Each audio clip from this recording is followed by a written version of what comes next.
2019 में 40 साल के बाद ये फैसला हिंदू समाज के पक्ष में आया, से राम मंदिर निर्माण के पक्ष में आया है और सर्वसम्मत फैसला आया। 5 अगस्त 2019 में इस देश के अंदर सत्ता लोलुप राजनीति की एक बड़ी गलती का परिमार्जन देश की संसद में आदरणीय प्रधानमंत्री जी के मार्गदर्शन में आदरणीय गृह मंत्री श्री अमित शाह जी ने कश्मीर की धारा 370 को सदैव के लिए समाप्त करके आतंकवाद की ताबूत पर अंतिम कील ठोकने का कार्य किया। तो 5 अगस्त 2020 ठीक एक वर्ष के बाद 492 वर्षों का यह ऐतिहासिक कालखंड भी हम सबको देखने को मिला है। हम सब सौभाग्यशाली हैं कि हमारी पीढ़ी के सामने ये सारे कार्य संपन्न हो रहे हैं और हम भव्य मंदिर निर्माण का मार्ग दिखाएंगे। महोदय, इस अवसर पर बहुत सारे लोगों के वक्तव्य इसके बाद जिस रूप में आए हैं, जिन लोगों को राम के वास्तविकता पर ही विश्वास नहीं था, उन्हें राम की ताकत का एहसास अब तो हो रहा होगा। अब रोम की भाषा बोलने वाले लोग भी राम राम चिल्लाने लग गए हैं, भले वह परशुराम के बाना ही क्यों न हो, लेकिन उन्होंने चिल्लाना तो शुरू किया है। क्योंकि राम का नाम तो ऐसा है कि आप जिस भी रूप में ले लें, राम के नाम पर ले लें, चाहे परशुराम के नाम पर ले लें और चाहे मरा मरा के नाम पर ले लें, वो तो हर एक का उद्धार कर देता है। लेकिन उन लोगों ने भी ये भाषा बोलनी शुरू कर दी है, क्योंकि उन्हें मालूम है कि भारत के अंदर राम नाम से ही बेतरनी पार होने वाली है, बाकी कोई उसका आधार नहीं है। और इस देश की जनता जनार्दन ने बार बार साबित करके दिखाया है। महोदय, ये वही लोग थे जिन्होंने राम सेतु का भी विरोध किया था, जिन्होंने सांप्रदायिकता कानून के नाम पर देश की भावनाओं के साथ खिलवाड़ करने का प्रयास किया था, इस समाज को बांटने का प्रयास किया था। आज फिर वे अपनी उस विभाजनकारी मंशा के रूप में फिर से आगे आ गए हैं और फिर से इस प्रकार की कुत्सित राजनीति करने के लिए फिर समाज को विभाजित करने की ओर अग्रसर कर रहे हैं। ये वही लोग हैं जिन लोगों ने राम भक्तों पर गोलियां चलाई थी। ये वही लोग हैं जो लोग आज जातिवाद का नारा कर रहे हैं, का झंडा लेकर के चल रहे हैं। ये वही लोग हैं जब सत्ता में आते हैं तो कन्नौज के एक नीरज मिश्रा नाम के भारतीय जनता पार्टी के कार्यकर्ता का सिर काट करके ब्रीफकेस में भर करके अपने यहां मंगाते हैं और उस शर्मनाक घटना के बाद भी जनता से माफी नहीं मांगते। ये वही लोग हैं जो तिलक और तिराजू की बात करके समाज को बार बार गाली देते थे और आज फिर नए रूप में बने हुए उत्साह और उमंग के माहौल में किस प्रकार से जहर घोलने का कार्य कर रहे हैं, समाज देख रहा है। लेकिन राम का काज है, ये चलता रहेगा और राम के इस काज के लिए मैं पूरे सदन को बधाई देता हूं, पूरे सदन के सभी माननीय सदस्यों को हृदय से बधाई देता हूं और मैं इस बारे में सबसे कहना चाहता हूं, ये सच है, हम सब वैश्विक महामारी से लड़ रहे हैं, हम लोग लड़ेंगे और अभूतपूर्व कार्य किया है सभी माननीय सदस्यों ने, अभूतपूर्व कार्य किया है। आज उत्तर प्रदेश के अंदर मैं आंकड़ों पे जब आऊंगा तो वे आंकड़े किस रूप में सामने आते हैं, बताते हैं कि एक एक व्यक्ति ने, एक एक जनप्रतिनिधि ने सेवा की जो अप्रतिम मिसाल प्रस्तुत की है, उसका परिणाम है कि देश के अंदर सबसे बड़ी आबादी का राज्य अपने यहां कोरोना को नियंत्रित, काफी हद तक नियंत्रित करने में सफल रहा है। और उस कार्यक्रम को आगे बढ़ाने की दृष्टि से भी हमारे सामने अयोध्या में श्री राम मंदिर निर्माण की कार्रवाई, यह एक अभूतपूर्व घटना है और इस अभूतपूर्व घटना को आने वाले समय के लिए और भी स्मरणीय बनाने के लिए हम सब उस दिशा में एक नए प्रयास के साथ अयोध्यापुरी के विकास की एक नई रूपरेखा तैयार कर रहे हैं। लेकिन अभी तो हमें अयोध्या में 5 अगस्त को राम जन्मभूमि मंदिर निर्माण के लिए जिस कार्य का शुभारंभ आदरणीय प्रधानमंत्री जी ने किया है, उस कार्य के प्रसाद को देश के अंदर हर प्रदेश तक, हर जनप्रतिनिधि तक पहुंचाने के अभिनव कार्य को हमें अपने हाथों में लेना है और मुझे लगता है प्रसार देश के अंदर और दुनिया के अंदर पहुंचना ही चाहिए। और ये उत्तर प्रदेश में सरकार इस दायित्व को निभाएगी कि प्रसाद सब तक पहुंचेगा। मैं जानता हूं हमारे बहुत सारे जनप्रतिनिधियों को, माननीय विधायकों को प्रसाद यहां मिला है। हमारे अयोध्या के माननीय विधायक जी लेकर के आए हैं। जो बचे होंगे सरकार भी उन तक पहुंचाने का कार्य करेगी और फिर वे हमारे ब्रांड एम्बेसडर बनकर के, जैसे प्रयागराज कुंभ के समय मंत्री परिषद के सभी माननीय मंत्रियों ने जाकर के देश के अलग अलग राज्यों में जाकर के ब्रांड एम्बेसडर के रूप में प्रयागराज कुंभ को एक यूनिक इवेंट के रूप में प्रस्तुत किया, उसी रूप में हम लोग अयोध्या की इस घटना को भी देश और दुनिया के सामने प्रस्तुत करेंगे तो उत्तर प्रदेश में ढेर सारी संभावनाएं आगे बढ़ेंगी और उस रूप में हम लोग इस कार्यक्रम को आगे बढ़ाने का कार्य करेंगे। यह एक कार्य इस अवसर पर हम लोग करना चाहते हैं। महोदय, राम और परशुराम में तात्विक रूप से कोई भेद नहीं, दोनों भगवान विष्णु के ही अवतार हैं। इस थोड़ा बुद्धि का भेद है। जहां पर बुद्धि का स्तर संकीर्ण और छोटा होता है वे लोग भ्रम में पड़ते हैं, लेकिन तात्विक रूप से शास्त्र ने कोई भेद नहीं माना है, कोई भेद नहीं माना है। और फिर हम सब के यहां लोक भाषा में संत तुलसीदास जी ने तो बहुत अच्छे ढंग से इसकी विवेचना की है, बहुत अच्छे ढंग से इसको प्रस्तुत कर दिया है। जब धनुष भंग के समय भगवान परशुराम पधारते हैं तो मर्यादा पुरुषोत्तम भगवान श्री राम के ही मुंह से उन्होंने कह दिया कि राम मात्र लघु नाम हमारा, परशु सहित बड़ नाम तुम्हारा। देव एक गुण धनुष हमारे, नव गुण पनम पुनीत तुम्हारे। सब प्रकार हम तुम सन हारे, क्षमो विप्र अपराध हमारे। ये भगवान राम की मर्यादा है भगवान परशुराम के प्रति इस प्रकार के सम्मानजनक शब्दों का उच्चारण करना कि हे देव हमारे तो एक ही गुण है धनुष, लेकिन आपके तो परम पवित्र सम, दम, तप, शौच, क्षमा, सरलता, ज्ञान, विज्ञान और आस्तिकता, ये सभी 9 गुण आप में हैं। हम तो सब प्रकार से आपसे हारे हैं क्योंकि आप विप्र हैं और हमारे अपराधों को क्षमा कीजिए। तो भगवान राम ही कह सकते हैं। और भगवान परशुराम ने भी फिर यही बात कही कि राम रमापति कर धन लेहूं, खींचों मिटे मोर सत्य हूं। यह है भारत की मर्यादा।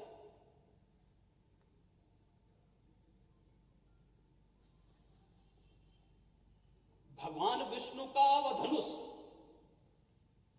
कि आखिर ये संदेह मिटे कैसे, क्या मैं जो देख रहा हूं क्या वो सच है।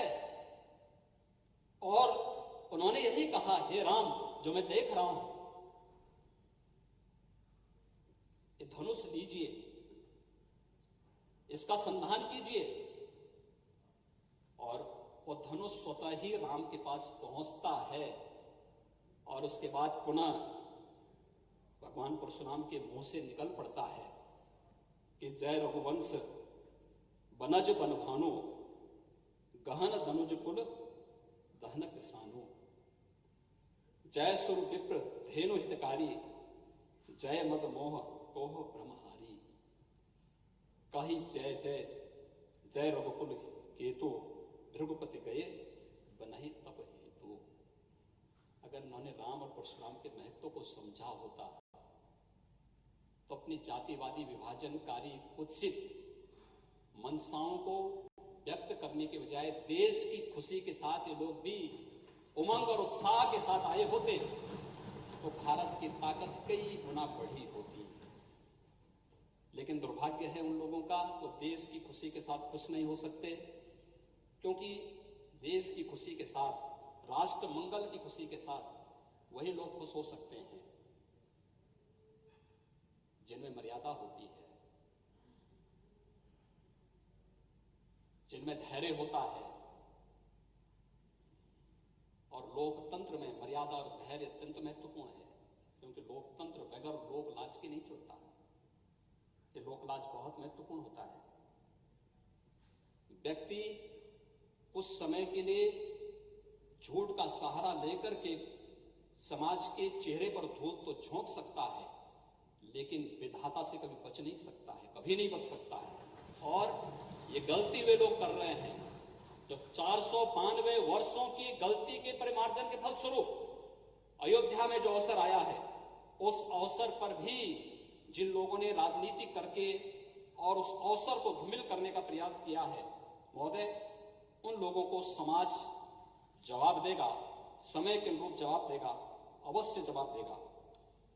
महोदय, देश वैश्विक महामारी कोरोना से जूझ रहा है और उत्तर प्रदेश भी उस महामारी से जूझ रहा है। पूरी दुनिया उससे त्रस्त है और पूरी दुनिया के अंदर जिस प्रकार का माहौल है, बड़ी पैमाने पर मौतें हुई हैं, करोड़ों की संख्या में संक्रमित लोग हुए हैं,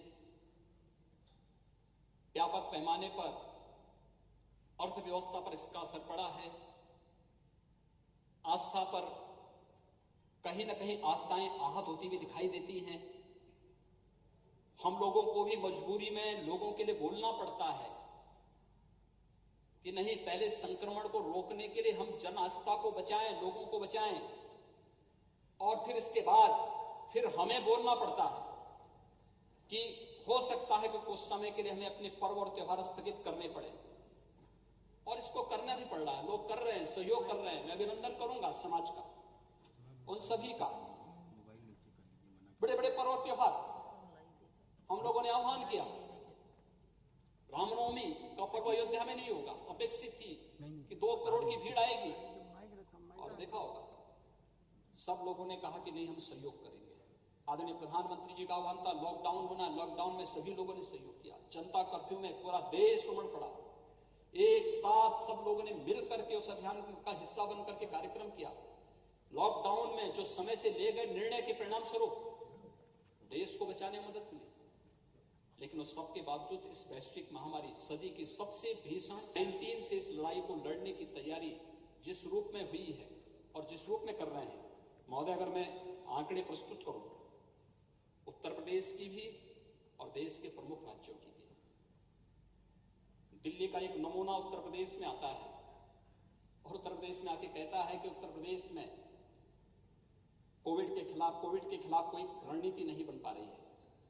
यानी जिन्होंने दिल्ली को बर्बाद किया, जिन लोगों ने उत्तर प्रदेश और बिहार के नागरिकों के साथ दुर्व्यवहार करके वहां से जबरन वहां से भगाया, बेशर्मी के साथ अपने चेहरे पर बेशर्मी ओढ़े हुए वे लोग आकर के यहां पर आकर के उल जलूल वक्तव्य दे करके किस प्रकार की बातें करते हैं। अगर मैं आंकड़े आपके सामने पढ़ूं, उत्तर प्रदेश की आबादी है महोदय आज के दिन पे 23 करोड़ 78 लाख,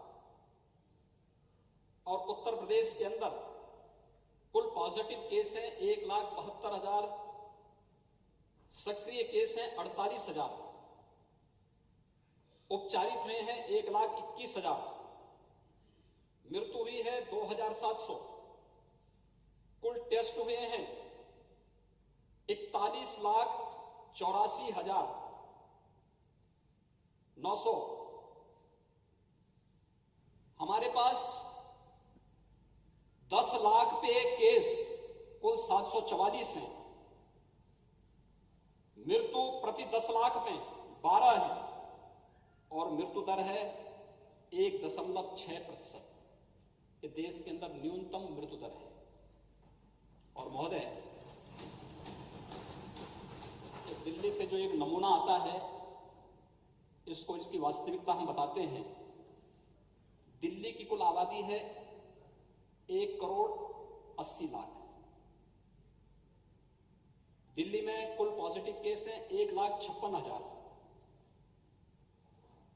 दिल्ली में मृत्यु हुई है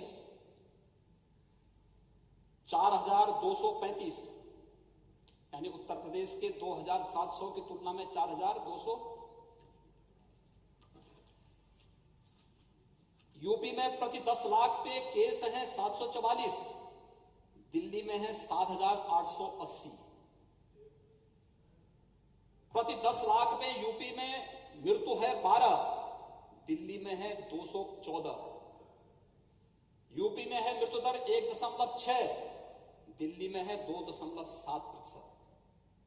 और यूपी में पॉजिटिविटी है 4.1% और दिल्ली में है 11.5%। ये हैं लोग, इन चेहरों को थोड़ा पहचानो। ये विभत्स चेहरे, इस सत्ता को लूटने वाले चेहरे, समाज को गुमराह करके बेशर्मी के साथ आकर के धमकी देने वाले चेहरे, ये वही चेहरे हैं। इनको पहचानने की आवश्यकता है। लोकतंत्र के नाम पर कलंक बनाने वाले चेहरे, और ये वे चेहरे हैं। और महोदय, आज के दिन पर देश के अंदर न्यूनतम मृत्यु दर के साथ उत्तर प्रदेश कोरोना की इस लड़ाई को लड़ रहा है। दुनिया के अंदर बड़े देशों के साथ अगर हम तुलना करें, मृत्यु दर है 3.2% और पॉजिटिविटी है 25.2%। ये बात महोदय, ये आंकड़े हैं दुनिया के भी और देश के भी। और इन आंकड़ों के बीच में हम लोगों को कार्य करना, यहां पे हम लोगों ने और पूरी टीम ने कार्य किया। उत्तर प्रदेश पहला राज्य था जिसने अपने यहां के श्रमिकों,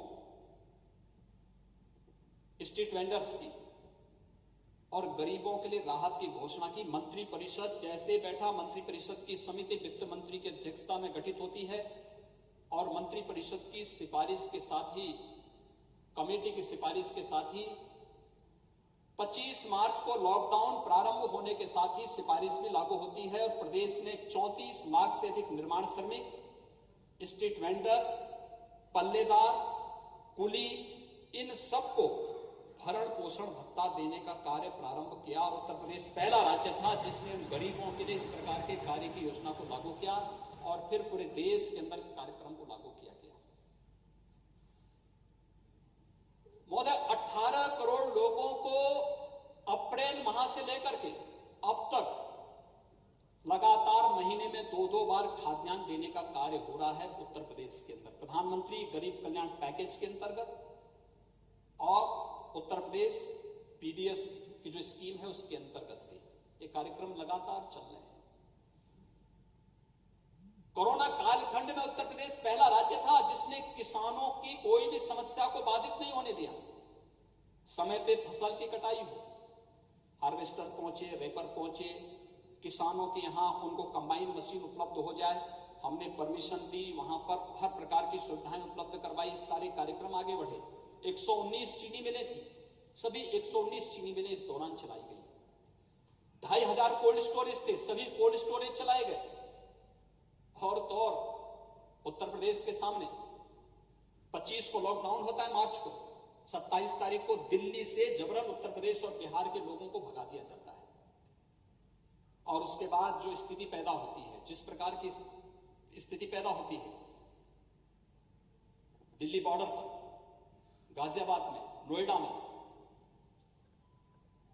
उत्तर प्रदेश परिवहन निगम ने अगले 48 घंटे के अंदर सभी 3.5 से 4 लाख उत्तर प्रदेश वासियों को भी और बिहार वासियों को भी सुरक्षित उनके गांव तक या क्वारंटीन सेंटर तक पहुंचाने का कार्य किया। ये उत्तर प्रदेश ने ही किया। महोदय, उत्तर प्रदेश ने उस दौरान हमारे प्रदेश के 12,500 छात्र कोटा राजस्थान में थे।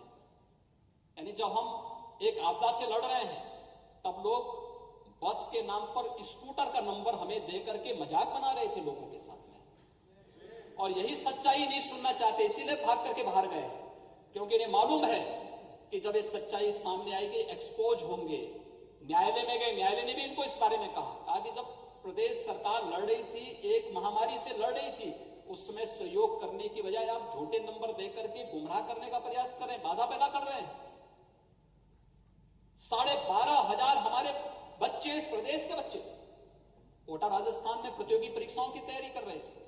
हम लोगों ने उन सभी बच्चों को उसी दौरान उत्तर प्रदेश परिवहन निगम की बसेज को लगा करके सुरक्षित उनके घर तक पहुंचाने का कार्य किया और वे सभी बच्चे अपने घर में सुरक्षित रहे। एक भी इन्फेक्शन इस मामले में भी नहीं आया। प्रयागराज में 15,000 छात्र प्रतियोगी परीक्षाओं की तैयारी कर रहे थे। कहीं कोई समस्या नहीं, उन सबको सुरक्षित उनके घरों तक पहुंचाने का कार्य भी उत्तर प्रदेश परिवहन निगम की बसेज से किया गया। जिन राज्यों ने हमसे मदद मांगी, मध्य प्रदेश ने मदद मांगी, हमने उत्तर प्रदेश में मध्य प्रदेश वासियों को भेजा। बिहार की सरकार ने मांगा, हमने उत्तर प्रदेश के परिवहन निगम की बसेज से उनको भेजने का कार्य किया। उत्तराखंड ने मांगा, उत्तराखंड के लोगों को भेजा। हरियाणा ने मांगा, हरियाणा के लोगों को भी हमने उत्तर प्रदेश से सुरक्षित उनके राज्यों में भेजने और पहुंचाने का कार्य किया। लेकिन उस क्राइसिस के दौरान भी जब राहत कार्य करना था, जब हमारे विधायक, हमारे सांसद राहत कार्य में लगे थे, तब भी विपक्ष वहां पे नकारात्मक राजनीति कर रही थी और तब भी झूठे आंकड़े दे रही थी। बस के नाम पर स्कूटर का नंबर दे रही थी, कबाड़ गाड़ियों का नंबर दे रही थी और अन्य मजाक बना करके जनता की सुरक्षा के साथ खिलवाड़ करने का कार्य कर रही थी। अक्षम्य अपराध इन लोगों का ये भी था और इसीलिए उन पर टिप्पणी करनी पड़ी थी माननीय न्यायालय को भी। महोदय, ये कार्यक्रम लगातार चलता रहा। उसके बाद उसी दौरान हम सब ने देखा तबलीगी जमात के कारण किस प्रकार से इंफेक्शन फैला था। उत्तर प्रदेश ने उसको भी बहुत मजबूती के साथ रोका। जिन लोगों ने उत्पात मचाना, क्योंकि बहुत सारे लोगों की आदत खराब होती है, मानते नहीं है, तो फिर जिस भाषा से मानते थे उस भाषा में मनवा करके और बहुत सख्त कार्रवाई की गई। सख्त कार्रवाई करने के बाद उस संक्रमण को रोकने का कार्य भी किया गया। उत्तर प्रदेश इसके बाद अपने उन नागरिकों की चिंता भी किया। 36 लाख से अधिक प्रवासी कामगार और मजदूर अलग अलग राज्यों में काम करते थे। उनकी सुरक्षित वापसी के लिए उत्तर प्रदेश परिवहन निगम ने, भारतीय रेल ने आदरणीय प्रधानमंत्री जी के अनुकंपा से जो व्यापक कार्य योजना बनाई, वे सभी लोग सुरक्षित आए।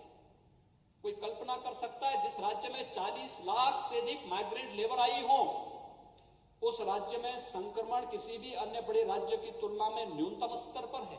और यह कार्य इसलिए हुआ क्योंकि एक टीम काम कर रही थी, एक मशीनरी काम कर रही थी। मैं इस अवसर पर नमन करता हूं अपने सभी कोरोना वॉरियर्स को, जिन्होंने सचमुच उत्तर प्रदेश का हेल्थ सेक्टर देश के और दुनिया के अन्य राज्यों की तुलना में या अन्य बड़े राज्यों में, विकसित राज्यों की तुलना में, विकसित देशों की तुलना में कमजोर माना जाता था।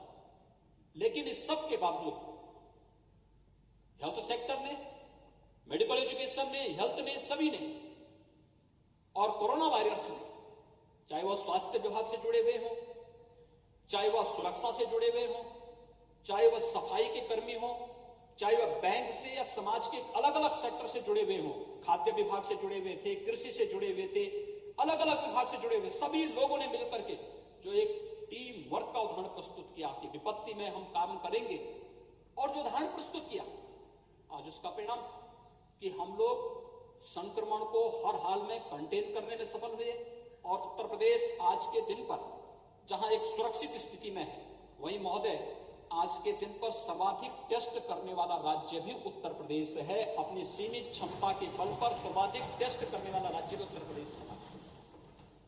हम लोग आज के दिन पर लगभग 45 लाख के आसपास टेस्ट उत्तर प्रदेश आज के दिन पे कर रहा है और सर्वाधिक टेस्ट है। ये कार्य 1,51,000 से अधिक बेड्स उत्तर प्रदेश राज्य में केवल कोविड के लिए बना दिए जाएं, वेंटिलेटर्स हर जनपद में उपलब्ध हो जाएं, एफएनएनसी की व्यवस्था हर एक जनपद में पहुंचा दी जाए। उत्तर प्रदेश की मशीनरी ने करके दिखाया और उस टीम वर्क के साथ कार्य करते हुए लगातार आज कार्य कर रहे हैं। इंफ्रास्ट्रक्चर डेवलपमेंट के कार्य, हाईवे हैं, एक्सप्रेसवे हैं, बड़े निर्माण के कार्य हैं।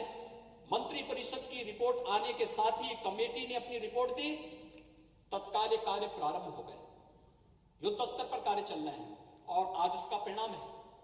हम मानते हैं कोरोना कालखंड था, पूरी दुनिया की इकोनॉमी पे असर पड़ा, लेकिन दुनिया की इकोनॉमी पर असर पड़ने के साथ साथ उत्तर प्रदेश अप्रैल, मई और जून में हमारी इकोनॉमी पे असर पड़ा, लेकिन इकोनॉमी पे असर पड़ने के साथ हम लोग जुलाई में अगर विगत वर्ष की तुलना में अगर करें तो केवल 3% राजस्व की कमी हमारी रह गई है। और मैं अनुमान करता हूं कि खन्ना जी की टीम उसको भी इस अगस्त महीने में पूरा करते हुए राजस्व की पूरी भरपाई कर देगी। और फिर जो माननीय जनप्रतिनिधियों की भावनाएं हैं कि विकास के लिए और पैसा चाहिए, उसकी भी पूर्ति की जा सकेगी। इस दिशा से मैं उम्मीद करता हूं कि कार्य हम लोग अब जिस दिशा में तेजी के साथ आगे बढ़े हैं, ये कार्य अभूतपूर्व कार्य हो, हर एक ने कार्य किया।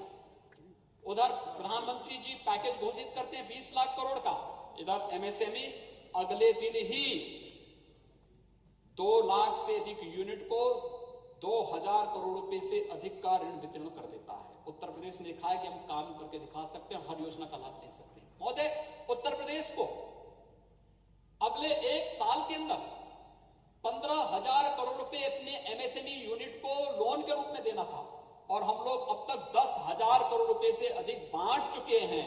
और मुझे लगता है कि बहुत शीघ्र जो कार्य आगे होने जा रहे हैं, इन कार्यक्रमों को भी हम आगे करने जा रहे हैं, बहुत तेजी के साथ आगे बढ़ा रहे हैं। हर एक सेक्टर, हर एक ने अभूतपूर्व कार्य का, पावर में, बिजली, उस कालखंड में भी बिजली निरंतर मिलती रही लोगों को, कहीं कोई समस्या नहीं थी। और हम आभारी हैं आदरणीय प्रधानमंत्री जी के और सूचना और प्रसारण मंत्री भारत सरकार के, जिन्होंने रामायण और महाभारत के नाम पर एक बार फिर से लोगों में एक नई ऊर्जा का संचार कर दिया। पूरे कई बार तो मैं देख रहा था, उस दौरान मैं देखता था कि रामायण इस समय भी अगली बार भी क्यों भाई बार कैसे आ रहा है, इन्हीं लोगों की डिमांड है।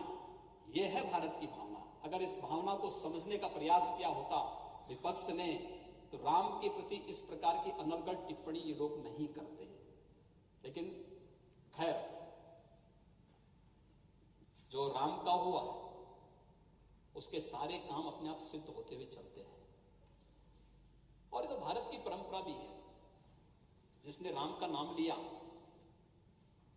वह सबके लिए पूज्य हो गया। बजरंगबली हनुमान हो या फिर महर्षि वाल्मीकि हो, सबके लिए पूज्य हो गए, त्रिकालदर्शी हो गए। हर देश, हर काल परिस्थिति में हर प्रकार की मानवता के लिए पूज्य हो गए। लेकिन जिसने राम के साथ द्रोह किया, मारीच की तरह उसको दुर्गति को भी प्राप्त होना पड़ा है। ये हमें नहीं भूलना चाहिए। और महोदय, मैं इस अवसर पर यही कहना चाहूंगा कि उत्तर प्रदेश सरकार हर एक मोर्चे पर इस कार्य को आगे बढ़ाने का कार्य कर रही है। मैं सभी माननीय जनप्रतिनिधियों से और खासतौर पर अपने सभी माननीय विधायकगणों से भी अनुरोध करूंगा कि जो कार्य आप लोगों ने किया है, जिस तरीके से अभूतपूर्व मिसाल प्रस्तुत की है, खाद्यान्न वितरण की, राशन की, माइग्रेंट लेबर को लेकर के स्वयं की चिंता किए बगैर, उस दौरान में देखता था बहुत सारे विधायकगण जाते थे, उनके लिए शिविर लगाते थे, भोजन वितरण करते थे, लोगों को राहत देते थे, उनको सुरक्षित पहुंचाने का कार्य करते थे, एक गांव का विजिट करते थे। मुझे फोन करके बोलना पड़ता था कि भाई देखो, अपना स्वयं का बचाव पहले करिए, अपना बचाव करते हुए फिर हमें बचाव के कार्यक्रम को आगे बढ़ाना है। और इस कार्यक्रम को करते करते हमें अपने 2 मंत्री भी खोने पड़े। ये हमारे लिए त्रासदी है। लेकिन इस महामारी से लड़ते हुए भी उत्तर प्रदेश अगर 24 करोड़ लोगों के जन विश्वास का प्रतीक बना हुआ है, तो हमें इस विश्वास को और मजबूती से आगे बढ़ाना है। क्योंकि नवंबर तक अभी खाद्यान्न की योजना महीने में 2 बार जो देने की कार्रवाई चल रही है, इसको मजबूती के साथ आगे बढ़ाना। मैं अनुरोध करूंगा, आप में से जितने भी माननीय जनप्रतिनिधि हैं, हर विधानसभा क्षेत्र में कोई ना कोई कस्बा है, कोई ना कोई नगर है। स्ट्रीट वेंडर के लिए बहुत अच्छी योजना आई है। इस स्ट्रीट वेंडर की योजना को अपने यहां लागू करने की तैयारी करिए। 10,000 का लोन हर स्ट्रीट वेंडर को अगर मिल जाता है, तो मुझे लगता है उसका रजिस्ट्रेशन करना, एक बड़े आयोजन के माध्यम से उन लोगों को लोन मेला लगा करके लोन उपलब्ध करवाना, और फिर डिजिटल पेमेंट के साथ आप उसको जोड़ देंगे, मुझे लगता है कि उसके जीवन में नया परिवर्तन होता हुआ दिखाई देगा। एमएसएमई सेक्टर में विश्वकर्मा श्रम सम्मान में, और आज जो विधेयक आपने यहां पारित किया है, इस विधेयक में एमएसएमई में लगने वाली यूनिट में 1000 दिनों तक किसी प्रकार की कोई समस्या नहीं। आप आज अपना आवेदन करके काम अपना प्रारंभ कर दीजिए, 1000 दिनों में आप एनओसी लेते रहिए, और अगर आपने तय समय सीमा के अंदर आवेदन कर दिया है और नहीं दिया तो डीम्ड मान ली जाएगी कि आपको ले लिया, आपको दे दिया गया। इसके लिए फिर कोई अन्य प्रकार की उसकी आवश्यकता नहीं।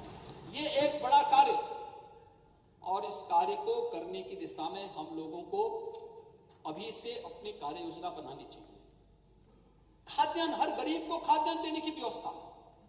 जो गरीब है, जिसके पास राशन कार्ड नहीं था, बनाइए आप राशन कार्ड। नेशनल पोर्टेबिलिटी ने तो यह भी व्यवस्था दे दी है, अगर उत्तर प्रदेश का कोई राशन कार्ड धारक है, अगर वह किसी ऐसे राज्य में जिसने अपने यहां ई-पॉस मशीन लगाई है, वहां पर भी उसने लगाई है, तो उत्तर प्रदेश में अगर खाद्यान्न नहीं लेना चाहता, महाराष्ट्र में लेना चाहता, तो महाराष्ट्र में भी उसको मिल सकता है। या महाराष्ट्रवासी है, अगर उसको वहां खाद्यान्न उसने नहीं लिया है और वह अपने राशन कार्ड से वहां पे महाराष्ट्र में बने हुए राशन कार्ड से उत्तर प्रदेश में राशन लेना चाहता है, उसको उत्तर प्रदेश में सुविधा प्राप्त हो सकती है।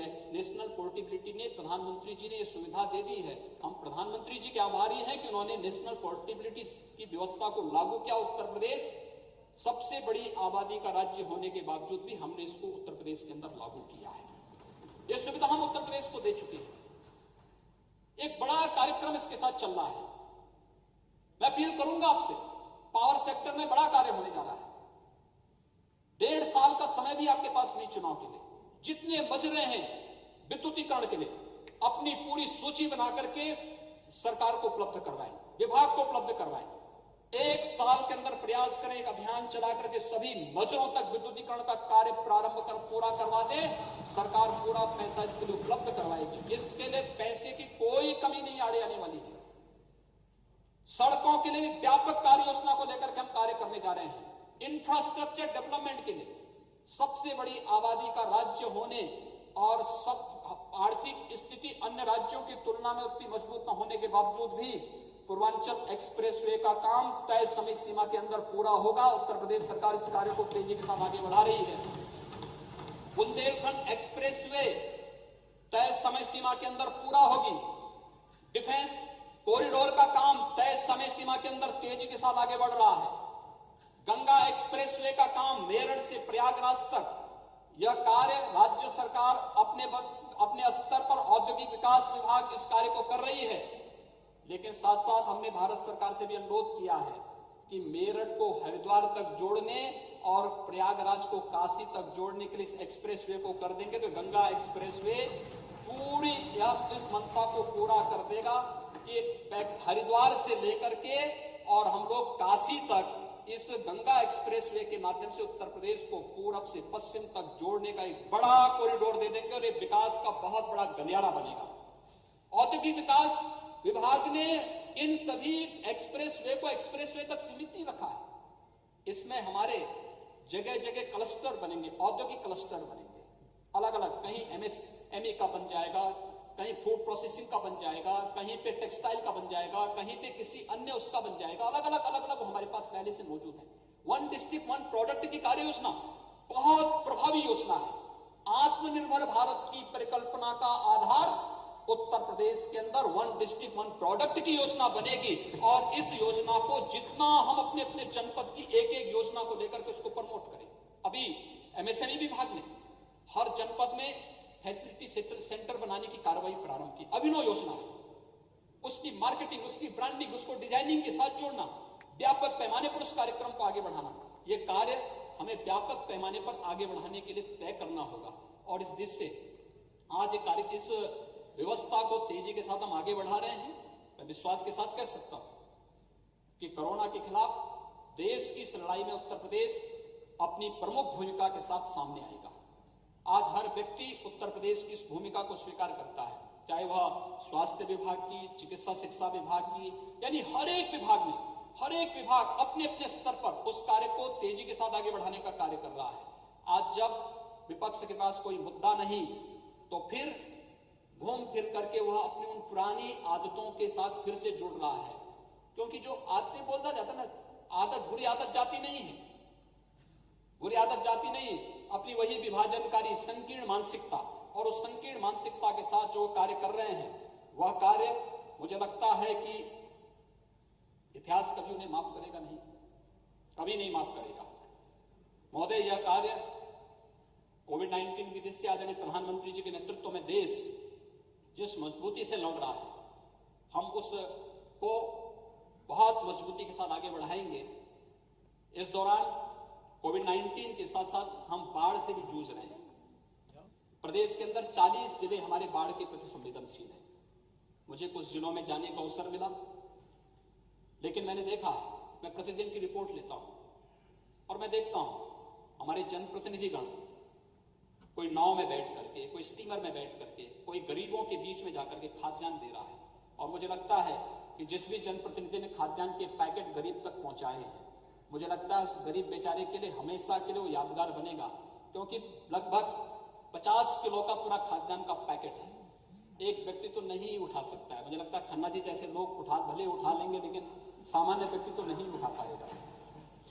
अब देखो, 10 किलो चावल, 10 किलो आटा, 10 किलो आलू, लाई, दाल, तेल, नमक, मिर्च, मसाला, केरोसिन, जिन जिलों में नहीं वहां भी आवंटन की तैयारी और युद्ध स्तर पर इस कार्य को। और मैं चाहूंगा कोविड-19 से भी लड़ना है, बाढ़ से भी लड़ना है और साथ साथ हर प्रकार की आपदा से लड़ करके हमें विजयश्री को वर्ण करना है।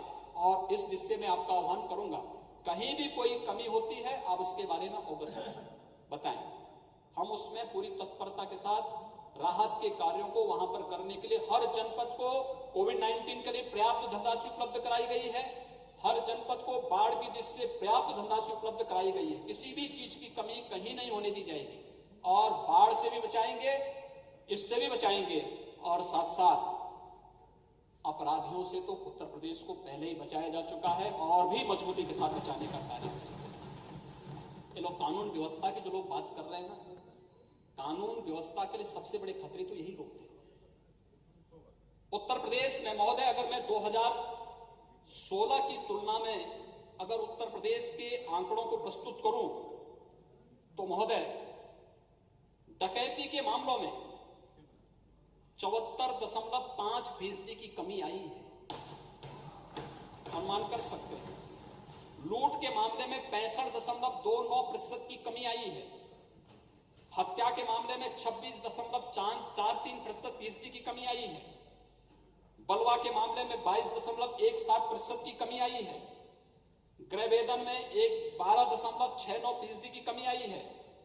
रोड होल्डअप में 100% की कमी आई है। फिरौती के लिए अपहरण 54.55% की कमी आई है। दहेज मृत्यु में 8.55% की कमी आई है। बलात्कार के मामले में 38.74% की कमी आई है। ये उत्तर प्रदेश के अंदर घटते हुए आंकड़े हैं। और मैं अगर नेशनल क्राइम रिपोर्ट ब्यूरो, जो भारत सरकार का एक क्राइम इन इंडिया, अगर इसके आंकड़े प्रस्तुत करूं तो डकैती के मामले में उत्तर प्रदेश 31वां स्थान है। यानी 30 राज्य ऐसे हैं देश के अंदर जहां पर डकैती में उत्तर प्रदेश से ज्यादा डकैतियां पड़ती हैं। उत्तर सबसे बड़ी आबादी का राज्य होने के बावजूद ये स्थिति है। लूट में 20वां स्थान है। हत्या में 26वां, नगबजनी में 32वां, बलात्कार में 24वां, सीलभंग में 14वां, पास्को अधिनियम में 23वां, महिला संबंधी अपराध में 15वां। ये आंकड़े हैं उत्तर प्रदेश के अंदर। यानी 31वां स्थान का तात्पर्य 30 राज्य इससे ज्यादा अपराध इसमें पहले से हैं। ये भारत सरकार का नेशनल क्राइम रिपोर्ट ब्यूरो की आंकड़े हैं। और अगर ये आंकड़े भी इन लोगों के उससे नहीं दिखता तो इसमें हम बहुत तो नहीं कह सकते। और महोदय, अन्य मामलों में भी अगर हम देखें, ट्रिपल तलाक, देश के अंदर सर्वाधिक एफआईआर उत्तर प्रदेश ने की। 1434 एफआईआर हुई और 265 गिरफ्तार भी हुए। ट्रिपल तलाक के मामले का जिसने भी उल्लंघन किया और जबरदस्ती उसने कानून के साथ खिलवाड़ किया तो उसमें कार्रवाई करने में उत्तर प्रदेश ने देश के अंदर सबसे अधिक कार्रवाई भी इस मामले में की। यानी महिला सुरक्षा के प्रति जो कार्रवाई प्रदेश ने अंदर प्रारंभ की उस कार्रवाई को लेकर के भी हम लोग इस कार्यक्रम को आगे बढ़ा रहे हैं। मैं इस अवसर पर अनुरोध करना चाहूंगा, मैंने आप सभी माननीय विधायकों से इस बारे में कहा भी कि अगर जो समय है ये मान के चलिए 1 साल का ही समय आपके पास है, विद्युतीकरण का कार्य आप उन गांवों में करा दें जिन गांवों में आज तक कभी बिजली नहीं पहुंची, बहुत बड़ा कार्य होगा। और प्रस्ताव जितनी जल्दी बना करके भेज सकते हैं हमें बनाना चाहिए। दूसरा, जिन ग्राम पंचायतों में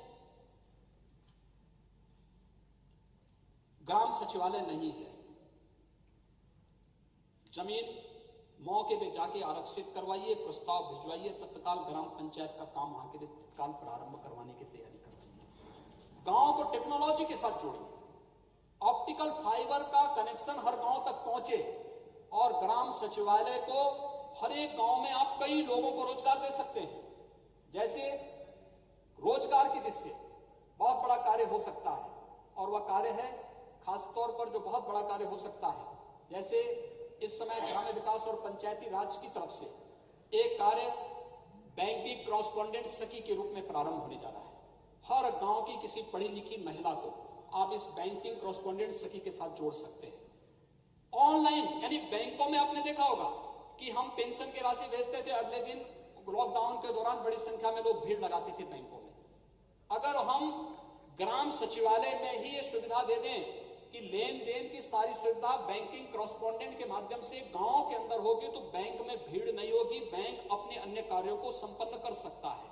और ऐसे ही कॉरेस्पॉन्डेंट हम अलग अलग कार्यों के लिए कर सकते हैं। हर गांव सचिवालय में 4 से 5 लोगों को रोजगार की नई संभावना विकसित हो सकती है। तत्परता के साथ चयन करना और इस कार्यक्रम को आगे बढ़ाना। सामुदायिक शौचालय का निर्माण मजबूती के साथ जिन ग्राम पंचायतों में नहीं, चयन करिए और ग्राम सचिवालय में, ग्राम सचिवालय के पास है जहां उपयुक्त समझे, एक सामुदायिक शौचालय के लिए जमीन आरक्षित करना, सामुदायिक शौचालय का निर्माण करवाना।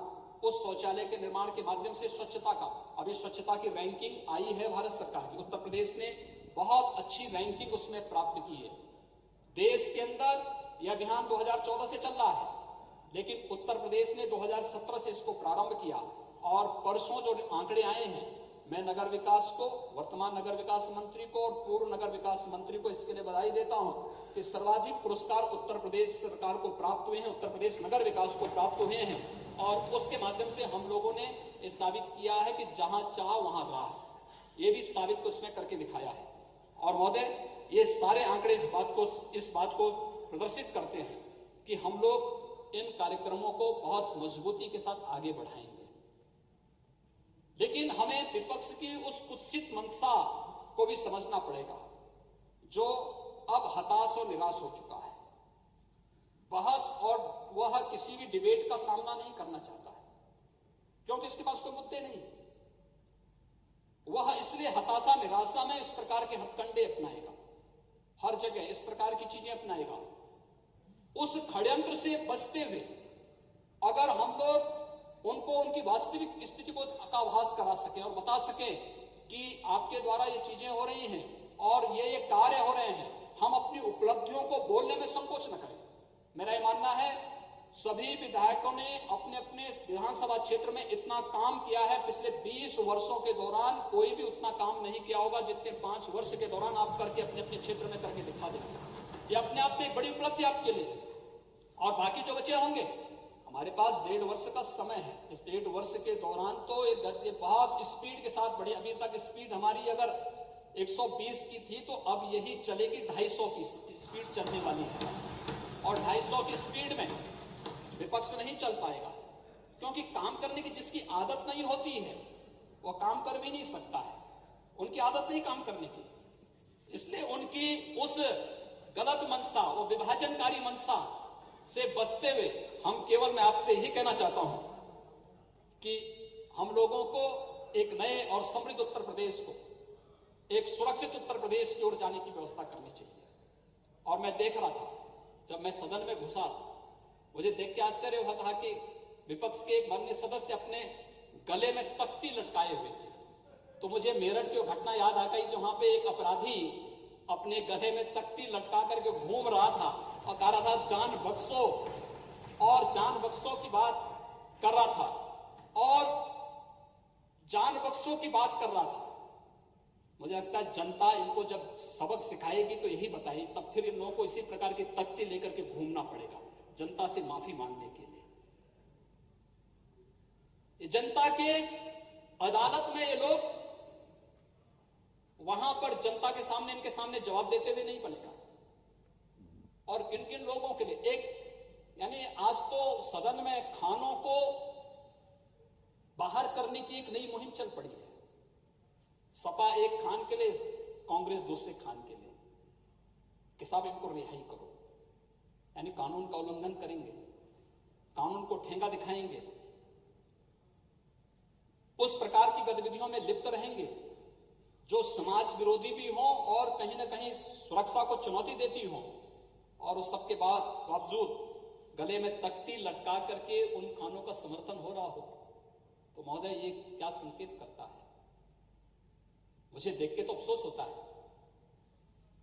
कि कांग्रेस के एक नेता तो एक ऐसे व्यक्ति की रिहाई की मांग कर रहे हैं जिसके लिए बाहर से भी थ्रेट आ रहे हैं, अगर छोड़ा नहीं गया तो ये कर लेंगे।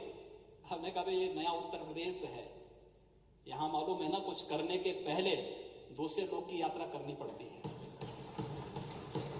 भूल जाइए, यहां आकर के धमकी दोगे और थ्रेट करोगे सुरक्षा मशीनरी को तो स्वीकार्य नहीं हो सकता है। अगर दूसरे लोग की यात्रा करनी है तो इस प्रकार की थ्रेट दो। अरे थ्रेट हम सुनने वाले नहीं हैं। मुझे केवल आपसे यह अपील करनी है कि महोदय, आपने बहुत महत्वपूर्ण निर्णय लिया कोरोना कालखंड में सदन को चलाने का। यह हमारी संवैधानिक बाध्यता थी। मैं सभी माननीय सदस्यों को हृदय से धन्यवाद भी दूंगा कि मैं जानता हूं इनमें से बहुत सारे माननीय सदस्यों के परिवार के लोग उनको सदन में नहीं भेजना चाहते थे। मुझे लगता है कोई बिरला ही होगा, जिस खन्ना जी जैसे लोग होंगे जिनको कोई पूछने वाला नहीं होगा।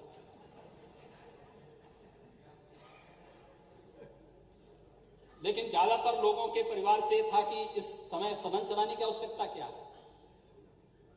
लेकिन सदन चलाया गया और सदन चलने के बाद आज हम सब यहां पर सदन की कार्रवाई को सफलतापूर्वक अनेक विधायी कार्यों को भी करते हुए अच्छा कार्य हो सकता है। सदन इस बात को साबित करेगा। उत्तर प्रदेश इस बात की मिसाल देश के अंदर प्रस्तुत करेगा और हम लोगों ने सोशल डिस्टेंसिंग का पालन करते हुए सदन की कार्रवाई को सफलतापूर्वक पिछले 3 दिनों के अंदर चलाया है। अलग विषय है, 2 दिन हमें कॉन्डोलेंस में जाना पड़ा, हमारे सामने दुखद समाचार थे, और आज शनिवार के दिन अवकाश के बावजूद सदन चल रहा है और माननीय सदस्यों की उपस्थिति, भारी मात्रा में उपस्थिति इस बात को प्रदर्शित करती है कि लोकतंत्र के प्रति हमारी आस्था उतनी ही प्रगाढ़ है जितनी मर्यादा पुरुषोत्तम भगवान श्री राम के प्रति हमारी आस्था है। और इसलिए महोदय, मैं अपने विपक्ष के मित्रों से यही बात कहना चाहता हूं। मैं श्लोक और मंत्र तो बोल सकता हूं लेकिन शायर जानता नहीं, शायरी जानता नहीं। लेकिन इतना मैं जरूर कहूंगा कि चमन को सींचने में कुछ पत्तियां झड़ गई होंगी। यही इल्जाम लग रहा है हम पर बेवफाई का।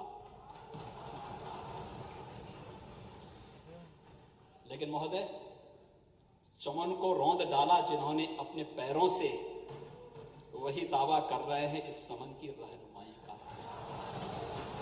धन्यवाद। माननीय लालजी वर्मा जी, आप कुछ पूछेंगे? पूछना नहीं मान्यवर, हमें भी अपनी बात रखना है। कानून व्यवस्था और कोविड पर माननीय मुख्यमंत्री जी ने जो दिया है, हमने भी सूचना लगाई थी।